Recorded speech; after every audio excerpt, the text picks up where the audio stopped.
Item ಯಾವುದೇ ಇರಲಿ try ಮಾಡಿ ಆಚಿ ಚಿಕನ್ ಮಸಾಲಾ. ಆಚಿ ಚಿಕನ್ ಮಸಾಲಾ. ಮಾರ್ಚ್ 2ರಂದು ಸಾರಿಗೆ ನೌಕರರ ಮುಷ್ಕರ ನಡೆಯೋದು ಡೌಟ್ ಅನ್ನುವಂತಹ ಮಾಹಿತಿ ಲಭ್ಯವಾಗ್ತಾ ಇದೆ. ಮಾರ್ಚ್ 2ರ ಸಾರಿಗೆ ನೌಕರರ ಮುಷ್ಕರ ಮುಂದೂಡಿಕೆಯಾಗಿದೆ. ಮಾರ್ಚ್ 1ರಂದು ಮತ್ತೆ ಸಾರಿಗೆ ನೌಕರರ ಮುಖಂಡರ ಜೊತೆ ಸಭೆ ನಡೆಯುತ್ತೆ. ಸಮಿತಿ ಜೊತೆ ಸಭೆಯನ್ನ ನಡೆಸಲಿಕ್ಕಿರುವಂತಹ ಸಚಿವ ರಾಮಲಿಂಗಾರೆಡ್ಡಿ 2024ರ ಜನವರಿಯಿಂದ ವೇತನ ಪರಿಷ್ಕರಣೆಗೆ ಒತ್ತಾಯವನ್ನ ಮಾಡಿದ್ರು ನೌಕರರು.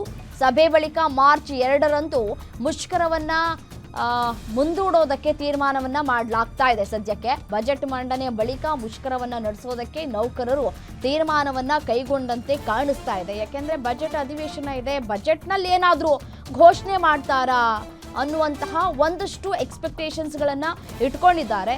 ನೋಡಬೇಕು, ಮಾರ್ಚ್ 1ರಂದು ರಾಮಲಿಂಗಾರೆಡ್ಡಿ ಅವರ ಜೊತೆ ಸಭೆ ಇದೆ. ಆ ಸಭೆ ಏನಾದರೂ ವಿಫಲವಾದರೆ ಮತ್ತೆ ಯಾವಾಗ ಈ ಒಂದು ಮುಷ್ಕರ ನಡೆಯುತ್ತೆ ಅನ್ನೋದರ ಕುರಿತು ಒಂದಷ್ಟು ಮಾಹಿತಿಗಳು ಕೂಡ ಲಭ್ಯ ಆಗಲಿಕ್ಕಿದೆ. ಇನ್ ಕೇಸ್ ಏನಾದರೂ ಸಭೆ ಏನಾದರೂ ಸಕ್ಸಸ್ ಆಯಿತು ಅಂತಂದರೆ ನೌಕರರು ತಮ್ಮ ಪಾಡಿಗೆ ತಾವು ಕೆಲಸವನ್ನ ಮಾಡ್ಕೊಂಡು ಹೋಗ್ತಾರೆ. ಬಟ್ ಆದರೆ ಸಭೆ ಸಕ್ಸಸ್ ಆಗಬೇಕಲ್ಲ.